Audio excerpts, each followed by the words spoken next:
कालही बोललो, या खात्याच्या मंत्री आदिती तटकरे यांनी राजीनामा दिला पाहिजे. सरकार या योजनेत पूर्णपणे फसवणूक करते. मी कालही बोललो, या खात्याच्या मंत्री आदिती तटकरे यांनी राजीनामा दिला पाहिजे.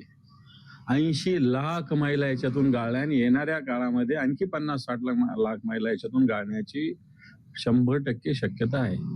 KYC कारण, अन्य अटी शर्ती कारण, वेगळ्या अटी शर्तीत लादून याच्यातून कमीत कमी करायच्या. योजना बंद करता येत नाही ना, मग योजनेचे जे लाभार्थी ते कमी करायची ही कृती भारतीय जनता सरकारची. जसं त्यांनी शिवभोजनचं असंच केलेलं आहे.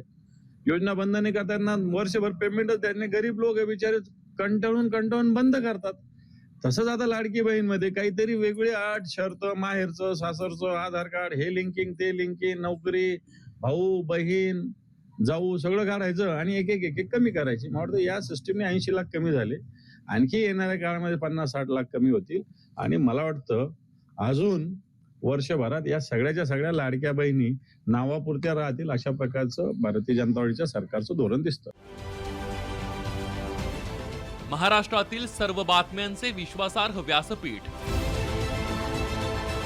सकाळच्या सर्व सोशल मीडिया प्लॅटफॉर्मला लाईक, फॉलो आणि सबस्क्राईब करा. तसंच सर्व नोटिफिकेशनसाठी बेल आयकॉन प्रेस करायला विसरू नका.